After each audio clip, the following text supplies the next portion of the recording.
ეს მოხდა დაახლოებით 2000 წლის წინ. კვირა დღის ნაშუა დღევი იდგა. ყველა რამდენიმე დღით ადრე მომხდარ მოვლენებზე ლაპარაკობდა. ახალი წინამძღოლი, რომელიც აზრთა სხვადასხვაობას იწვევდა ხალხში, სიკვდილით იქნა დასჯილი ხელისუფალთა მიერ. არავინ იცოდა რა მოხდებოდა ამის შემდეგ. ამ წინამძღოლის ორი მეგობარი განსაკუთრებით შეშფოთებული იყო მომხდარის გამო. ისინი ახლომდებარე ქალაქში მიდიოდნენ და თან საუბრობდნენ. ცდილობდნენ ერთმანეთთან დაეკავშირებინათ მოვლენები და გაეგოთ ის, თუ რა მოხდა. სხვა მრავალი ადამიანის მსგავსად, მათაც დიდი იმედები ჰქონდათ. თუმცა რა კი მათი წინამძღოლი მკვდარი იყო, ყველაფერი დაკარგულად ეჩვენებოდათ. ვერაფერი გაეგოთ. უცბად გზად, ერთი უცნობი დაემგზავრათ. ამ ქალაქს უნდა გავეცალოთ. ემაუს დაღამებამდე მივაღწევთ. ვერ დამიჯერებია რომ ეს მოხდა. რაზე საუბრობთ?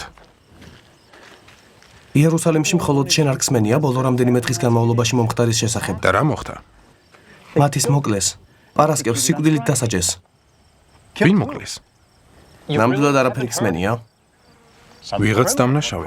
რა დააშავა? არა. ის სრულიად უდანაშაულო იყო. სინამდვილეში უთხარი მის სასწაულთა შესახებ.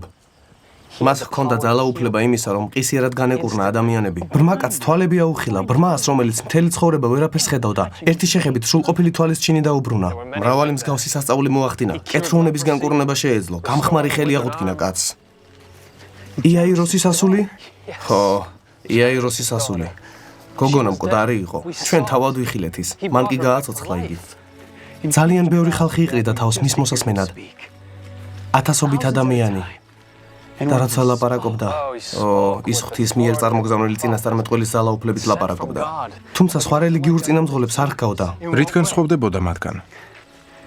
ისეთ ადამიანებთან ატარებდა დროს, რომლებიც სხვებს სძულდათ, ის გარიყულებთან ერთად ჭამდა და სვამდა. თუმცა მათ ცოდვებზე თვალს არ ხუჭავდა. მისთვის ნებისმიერი ცოდვა მიუღებელი იყო, მაგრამ ცოდვილებს ამპარტავნულად არ ექცეოდა. მოწყალე და თანაგრძნობით სავსე იყო. სწორედ ასე იყო. ის ისე ძალიან განსხვავდებოდა სხვა მოძღვრებისგან. შემდეგ კი ხელისუფლებმა წაიყვანეს. აწამეს. ზურსნები დაარჭვეს.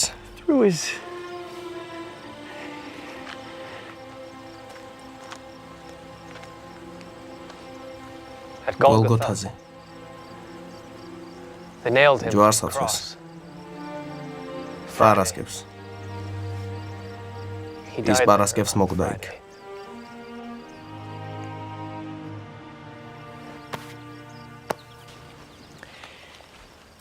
თუ ის ამდენ კარგ საქმეს აკეთებდა, რატომ დასაჯეს სიკვდილით? იმიტომ რომ სძულდათ. თავდაპირველად რელიგიური წინამძღოლები არ ეთანხმებოდნენ მის სწავლებას. შემდეგ კი ფიქრობ საკუთარი ძალაუფლების და თანამდებობისთვის საფრთხედ მიიჩნიეს. ასე იყო? გვეგონა რომ ის აღთქმული მესია იყო. ის უნდა ყოფილიყო მეფე, რომელსაც ჩვენი ერი ასე დიდხანს ელოდა. მთელი ჩვენი იმედი მასზე დავამყარეთ. გვეგონა რომ გადაგვარჩენდა. და ამ კაცს რა ერქვა? იესო ნაზარეველი.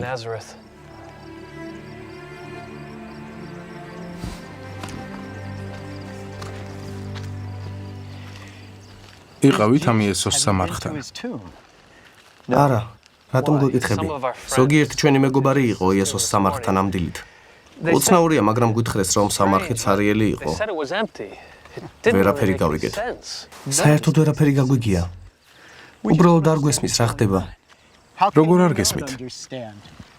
განა არ იცით რომ ყველა ამ მოვლენის შესახებ წინასწარმეტყველები გამუდმებით წინასწარმეტყველებდნენ მოსედან მოყოლებული. იესოს სიკვდილზე? პარასკევს? ამ ყველაფრის შესახებ 1000 წელზე მეტი ხნის წინათ დაწერილ წერილებში ვკითხულობთ? დიახ. რატომ გიჭირთ იმ წინასწარმეტყველთა დაჯერება, რომელთა მიხედვითაც მესია სწორედ ისე უნდა დატანჯულიყო, როგორც იესო იტანჯა და მხოლოდ შემდეგ შესულიყო დიდებაში? ამ დიდებას მალე იხილავთ, ჩემო მეგობრებო. ეს ყოველივე იმ გეგმის ნაწილი იყო, რომელიც ღმერთმა ჯერ კიდევ კაცობრიობის ისტორიის დასაწყისში ჩაიფიქრა.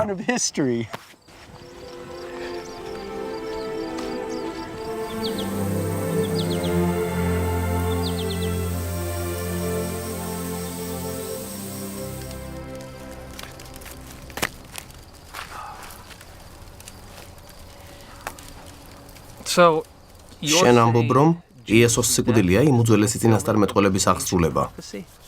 ჩვენი მეგობარი უნდა მომკვდარიყო? კავშირს ვერ ვხედავ ამათ შორის. თავიდან დავიწყოთ. ღმერთმა სრულყოფილი შექმნა დედამიწა. არ იყო არავითარი ცოდვა, არავითარი ტკივილი, წუხარება და სიკვდილი. შემდეგ ბოროტება გამოჩნდა. სატანა ხო? სატანა მოვიდა იმისთვის, რომ ღმერთის მიერ შექმნილი სამყაროს ჰარმონია დაერღვია. ღმერთს პირველი კაცისა და ქალისთვის, ადამისა და ევასთვის ნაბრძანები ჰქონდა, რომ არ ეჭამათ კეთილისა და ბოროტის შეცნობის ხის ნაყოფი, მაგრამ სატანა გველის ფორმით მივიდა მათთან და აცდუნა ისინი, რათა არ დამორჩილებოდნენ ღმერთს. უთხრა, რომ ამ ნაყოფის ჭამით ისინი ღმერთის თანასწორნი გახდებოდნენ. მაგრამ ეს სიმართლე არ იყო, სატანა მიცრუა. ღმერთს გაფრთხილებული ხავდა ისინი, რომ თუ ამ ნაყოფს იგემებდნენ და იხოცებოდნენ. ადამი და ევაც თუნდნენ. უგულებელყვეს გეგმა, რომელიც ღმერთს მათთვის ჰქონდა. ნაყოფის გასინჯვისთანავე, მათ თავს დანაშაულისა და შიშის გრძნობა დაეუფლათ და ღმერთისგან დამალვას სცადეს. ღმერთის ურჩობა იმას ნიშნავდა, რომ ცოდვის შედეგებს გამოცდიდნენ საკუთარ თავზე. ქვეყნიერებაზე იქნებოდა ტკივილი, ტანჯვა, სიკვდილი, ბოროტის ყოველდღიური თავდასხმანი. ასეთ ქვეყნიერებაზე ვცხოვრობთ დღესაც, მაგრამ ღმერთს ზურგი არ შეუგცევია კაცობრიობისთვის. ის მივიდა ადამსა და ევასთან და თავისი გეგმის შესახებ აუწყა. უთხრა, რომ ერთ დღეს დაიბადებოდა შთამომავალი, რომელიც სატანას თავს გაუჭეჭყავდა და ბოროტის ძალაუფლებას დაამარცხებდა. ეს შთამომავალი მესია, კვლავ მოიტანდა მშვიდობას ღმერთსა და ადამიანთა მოდგმას შორის, ურთიერთობის აღდგენის მეშვეობით. დიახ, და თავიდან ჩვენც გვეგონა, რომ იესო იყო სწორედ მესია. ჩანდა, რომ ყველაფრის გაკეთება შეეძლო. მას, როცა სიკვდილით დასჯას უპირებდნენ, რატომ არ შეაჩერა ისინი? მესია თუ იყო, არ შეეძლო თავისი მტრებისა და ყველა ბოროტი ადამიანის განადგურება. როგორც წარღვნის დროს, დიახ, როგორც წარღვნისას. რატომ არ გაანადგურა ყველა ბოროტი ადამიანი, კიდევ ერთი წარღვნით ან სხვა საშუალებით? გაენადგურებინა ყველა ბოროტი ადამიანი. და ვინ დარჩებოდა? ჩემო მეგობარო, შენ უცოდველი ხარ? მე იქნება რასწორად გესმის ის, რის გამოც მოავლინა ღმერთმა წარღვნა. ადამისა და ევას შემდგომ საუკუნეებში ქვეყნიერება უფრო და უფრო გაირღვნა. ძალადობა და ბოროტება ბატონობდა. ღმერთმა წარღვნა მოავლინა ყველა ბოროტი ადამიანის, დედამიწის ყველა მცხოვრების გასანადგურებლად. გარდა ნოეს ოჯახისა, რომელიც კიდობანში შევიდა და გადარჩა. წარღვნა რომ დასრულდა, ღმერთმა ცისარტყელა გამოსახა ცაზე. გახსოვს რატომ? დიახ, მომავალი თაობებისთვის ეს იყო ნიშანი იმისა, რომ ღმერთი მუდამ დაიცავდა მათ. მართალია. მაგრამ წარღვნა გაფრთხილებაც იყო. ღმერთი მომთმენია.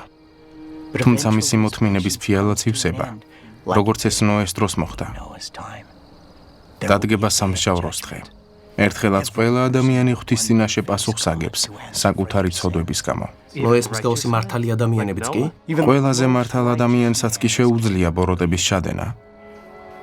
ყოველი პიროვნების გულის სიღრმეში არსებობს ცოდვა. ღვთის წინააღმდეგ ამბოხება ყველაში.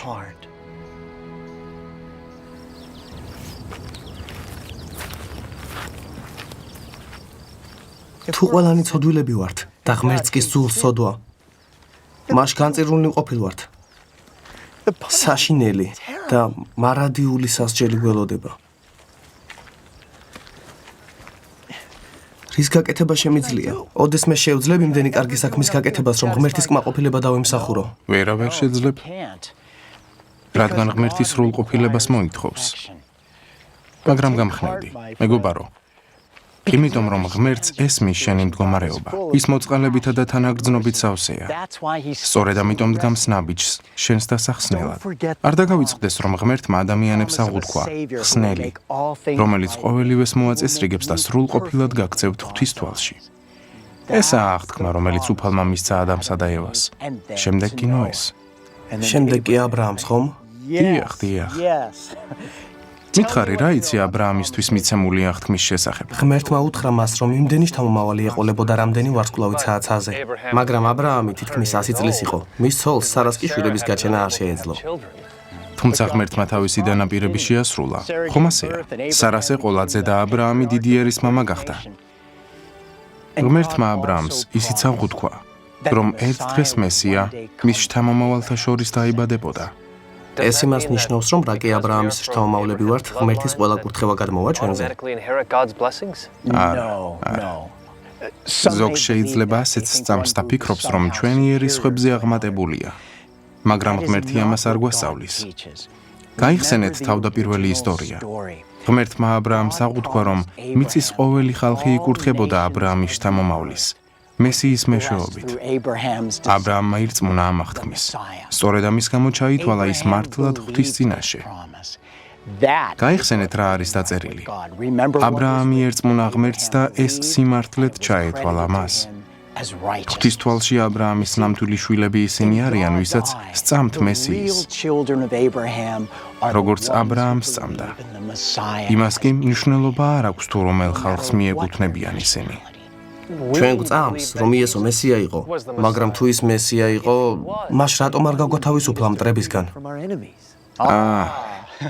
თქვენ ელოდით, რომ მესია მოსეს მსგავსი იქნებოდა. ხო, მოსეს დროს ჩვენი ხალხი ეგვიპტელებს ჰყავდათ დამონებული. ახლა კი რომაელების ბატონობის ქვეშ ვართ. ხო, არის მსგავსებანი. გაიხსენეთ მთელი ისტორია. აბრაამის შთამომავლებს შორის მეტოქეობა იყო, რამაც ისინი ეგვიპტის ქვეყანაში მიიყვანა, სადაც მონებად იქცნენ. ისრაელიანები იტანჯებოდნენ, თუმცა ღმერთს ისინი არ მიუტოვებია. მან დიადი წინამძღოლი მოსე გაუგზავნა მათ და იხსნა. მოსე წარდგა ეგვიპტის ფარაონის წინაშე და თავისი ხალხის გათავისუფლება მოსთხოვა. როცა ფარაონმა ამაზე უარი განაცხადა, ღმერთმა 10 სასჯელი მოუვლინა ეგვიპტელებს. სწორედ ეს არ მესმის. მოსე დიადი წინამძღოლი იყო, ვინც მჩაგვრელებს ებრძოდა. იესო კი არ შეწინააღმდეგებია თავის მჩაგვრელთ. ასეა.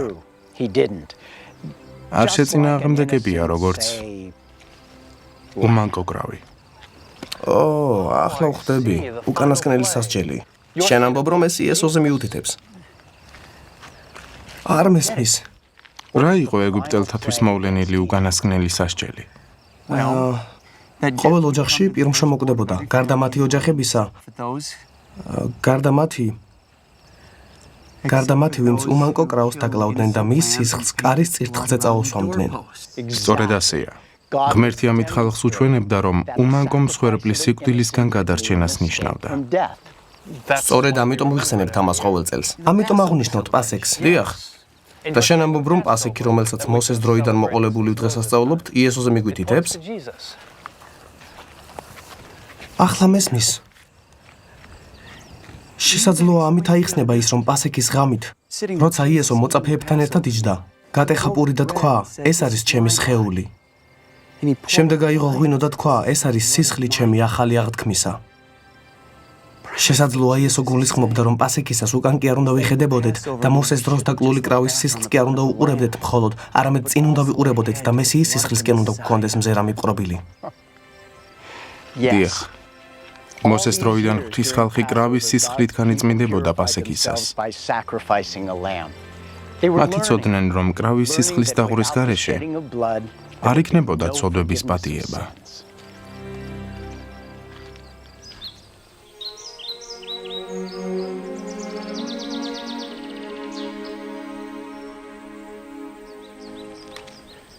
ვფიქრობ, ხედავ კავშირს მსხვერპლად შეწირული კრავების სისხლსა და მესიის სისხლს შორის, მაგრამ არ მესმის.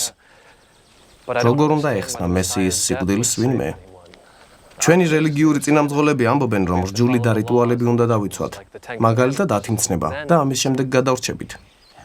ეს იმ შემთხვევაში თუ კი რჯულს სრულყოფილად შეასრულებთ, მაგრამ სინამდვილეში ეს არავის ძალუძს. 10 მცნება ცოდვის შესახებ შეგვახსენებს.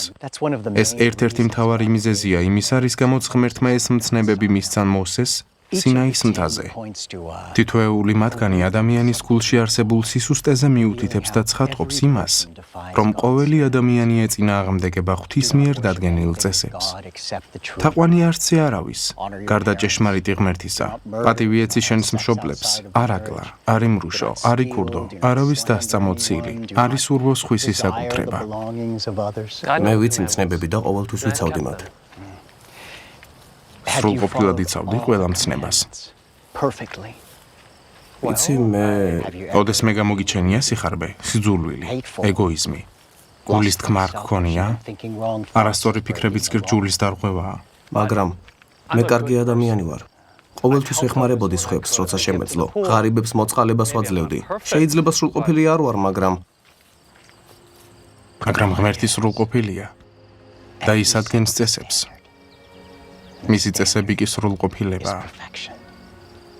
აბა რა ვქნა, რასაც ამბობ იმის მიხედვით თუ იმისჯელებ, თუ ვერასოდეს ვიქნები საკმარისად კარგი. შენ ამას ვერ შეძლებ. საკუთარ თავს ვერ იხსნი შენი ძალის ხმევით, შენი კეთილი საქმეებით. პირქუში სურათი დახატე. არა. თავი უიმედოდ არ იგრძნო. მესია სწორედ იმისთვის მოვიდა, რომ ადამიანები ცოდვის მონობისგან გაეთავისუფლებინა. ესაა აღთქმის არსი. იმ აღთქმისა, რომელიც ღმერთმა მისცა ადამს და ევას, აბრაამსა და მოსეს და ყველა ადამიანს, ვინც ვერ ასრულებს ღვთის მცნებებს. დღესაც კი. ეს იყო აღთქმა იმ მხსნელისა, რომელიც სრულყოფილი ცხოვრებით იცხოვრებდა და აიტანდა თქვენთვის განკუთვნილ სასჯელს. თქვენს ვალს გადაიხდიდა და ღვთის თვალში მართალ სრულყოფილ ადამიანებად გაქცევდათ. ეს ძალიან კარგი ამბავია. თუმცა ადამიანები ელოდნენ იმას, რომ ეს მესია ძლევამოსილი მეფე იქნებოდა და ჩვენს ერს დიდების ხანაში შეუძღვებოდა. მეფე დავითის მსგავსად. დავითის ისტორია სხვა მიზეზის გამო არის მნიშვნელოვანი.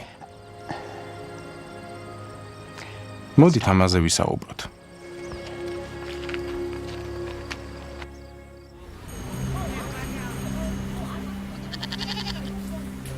მოსეს შემდგომ, დიდი ხნის გასვლის მერე სამეფო ტახტზე ავიდა დავითი. დიახ, ის დიდებული წინამძღოლი იყო, გმირი მეომარი. ჩვენ ბევრი გვისწავლია მის შესახებ. მაშინ ისიც გეცოდინებათ, რომ მას ბევრჯერ შეუწოდავს. დიახ, სხვა კაცის ცოლთან იმრუშა. შემდეგ კი ამ ქალის ქმარი მოაკლევინა, რათა ქალი ცოლად შეერთო. ეს ცოდვები დიდად ტანჯავდა დავითს. სინდის უფორიაკებდა და როცა წინასწარმეტყველმა ამხილა, დავითმა აღიარა, რომ შესწოდა ღვთის წინააღმდეგ. დავითმა მოინანია და ღმერთმაც წაშალა მისი ცოდვა. აბრაამისა და მოსეს მსგავსად, დავითმა არა მხოლოდ საკუთარი ცოდვები აღიარა, არამედ მიენდო ღმერთს და ირწმუნა, რომ ის მიუტევებდა ამ ცოდვებს აღთქმული მესიის მეშვეობით, რომელიც მომავალში მოვიდოდა და ყველაფერს გამოასწორებდა. შენ ამბობ, რომ დღეს აღარ გვჭირდება დავითის მსგავსი სხვა მეფე. თქვენ დავითზე ბევრად უფრო ძლევამოსილი მეფე გჭირდებათ. მეფეთა მეფე. ღმერთის აღთქმის თანახმად, აბრაამის შთამომავალი მოვიდოდა და გაცილებით უფრო დიდ სამეფოს დააფუძნებდა.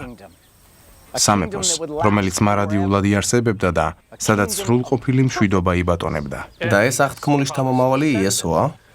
დიახ. დიახ. და ერთ დღეს ყველა აღიარებს იესოს მეფედ. ის არის გზა, ჭეშმარიტება და სიცოცხლე. მამასთან ვერავინ მივა, თუ არა მისი მეშვეობით. სწორედ ასე გვეუბნებოდა იესოც.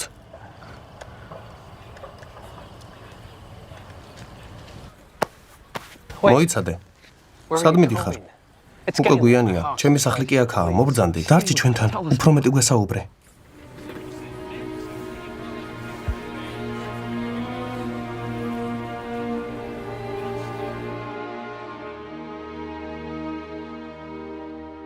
სულ რაღაც ერთი კვირის წინ ხალხი იესოს ისე ეგებებოდა როგორც მეფეს. რამდენიმე დღის შემდეგ კი სახალხო დაწამეს და მოკლეს. და შენ ამბობ, რომ ამ მოვლენის შესახებ 1000 წელზე მეტი ხნის წინ დაიწერა? ესაია წინასწარმეტყველმა მთელი ეს ისტორია იხილა ისე, თითქოს უკვე მომხდარი ყოფილიყო. ის წერს, რადგან ვაჟი შეგვეძინა ჩვენ, რომელსაც უწოდებენ სახელად ძლიერ ღმერთს, მთავარს მშვიდობისა. მოგვიანებით კი ის განიგმირა ჩვენს დანაშაულთა გამო, დაილეწა ჩვენს ურჯულოებათა გამო. სასჯელი, რომელმაც ჩვენ მშვიდობა მოგვიტანა, მასზე იყო და მისი ჭრილობებით ჩვენ განვიგურნეთ. უფალმა მას დააკისრა ყველა ჩვენგანის ურჯულოება. ეს ნამდვილად იესოა. ის ჩვენი ცოდვების გამო მოკვდა. ამის თქმას ცდილობდი ჩვენთვის, ხომ? დიახ. ღმერთი სწორედ ამას გვეუბნება დასაწყისიდანვე. თქვენი ცოდვების სასჯელს იმსახურებს. მესია კი ამ სასჯელს თავის თავზე იღებს. თითქოს მას ჩაედინოს ეს ცოდვები, რათა თქვენ აქცდეთ დამსახურებული სასჯელი. და მარადიულად იცოცხლოთ ღმერთთან ერთად სრულყოფილებაში.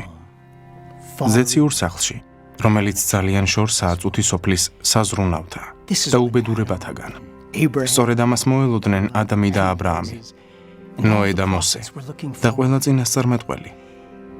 იმ ადგილს, სადაც არ არსებობს შიმშილი და წყურვილი, სადაც ღმერთი მოსწმენს ადამიანებს ყველა ცრემლს, სადაც ისინი ღმერთს პირისპირ იხილავენ.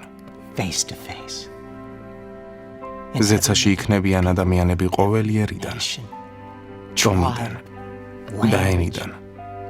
ეს ყოველივე მათია და თქვენია, ღვთის სიყვარულის წყალობით. სიყვარულისა, რომელმაც იესოს იმისკენ უბიძგა, რომ მომკვდარიყო თქვენთვის. როგორ შეგვეძლო ესოდენ ყრუნი ყოფილიყავით და ვერ გაგვეგონა, როგორ ამბობდა იესო, რომ დაიტანჯებოდა და მოკვდებოდა სწორედ ისე, როგორც ნაწინასწარმეტყველებია. ის იმასაც ამბობდა, რომ მესამე დღეს აღდგებოდა მკვდრეთით. მესამე დღე კი დღესაა. დღესაა. მას დღეს იხილავთ მას. ხომ არ გგონიათ, რომ გატყუებდათ?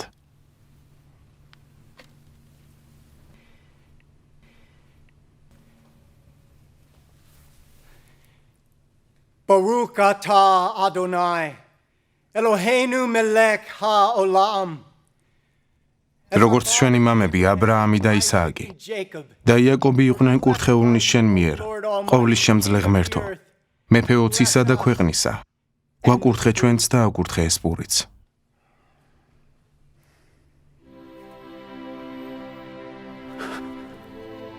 იესო, ეს შენ ხარ. ვერ ხედავდით. შენ ცოცხალი ხარ. წინასწარმეტყველებანი მართალი ყოფილა.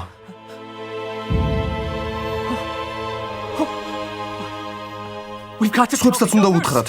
წამოდი. ხო.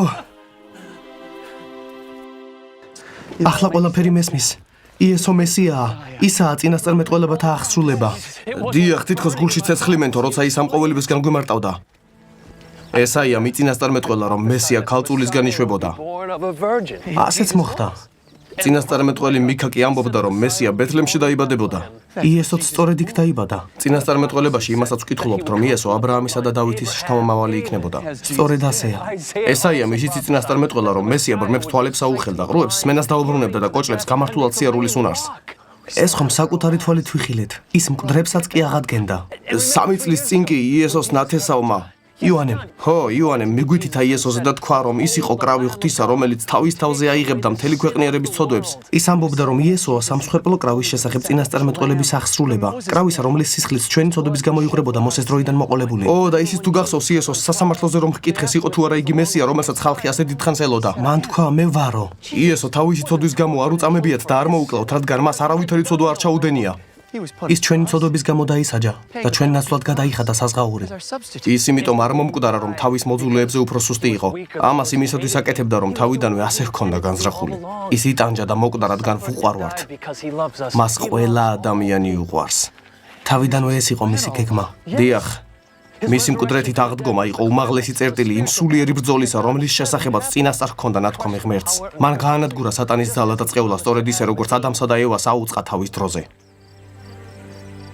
ბრძოლა დამთავრებულია. თავისუფალნი ვართ. ცოდვები გვეპატია. ღვთის წინაშე იესომ გაგვამართლა, ახლა უკვე მართალნი ვართ. ვიჩქაროთ.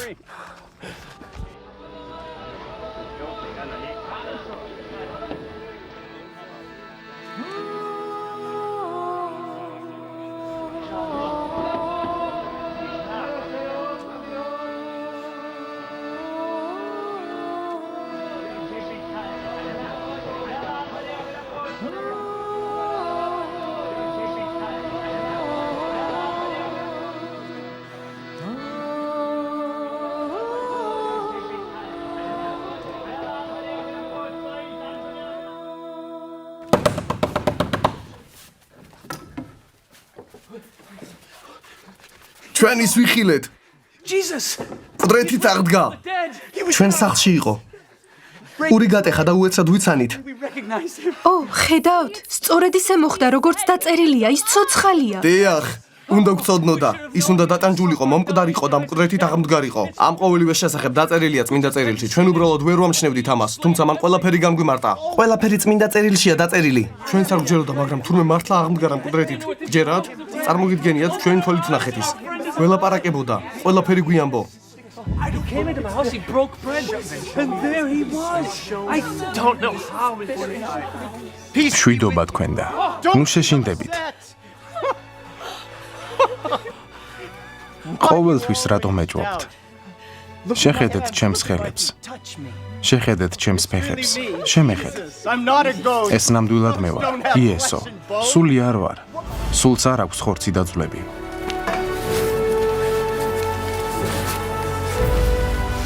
ყველაფერი რაც თქვენთვის მithქვამს, ესაა. რაც დაიწერა მესიის შესახებ მოსეს წიგნებში, ფსალმუნებსა და წინასწარმეტყველთა წიგნებში. ჩემ შესახებაა. ეს წინასწარმეტყველებანი უნდა აღსრულებულიყო. დაწერილია, რომ მესია დაიტანჯებოდა, მოკვდებოდა და მესამე დღეს აღდგებოდა. შემდეგ კი იესოს სახელით ცოდვების მიტევება უნდა ეუწყოს ყველა ერს აქედან, იერუსალიმიდან მოყოლებული. თქვენ პირველნი ხედავთ და ისმენთ. თქვენ მოწმენი ხართ. ის რაც შემდეგ უნდა მოხდეს ძალიან მნიშვნელოვანია. თქვენ მიიღებთ ძალას იმისათვის, რომ ეს უწყება მთელ ქვეყნიერებაზე გაავრცელოთ. და მე თქვენთანა ვარ. საუკუნეთა აღსასრულამდე.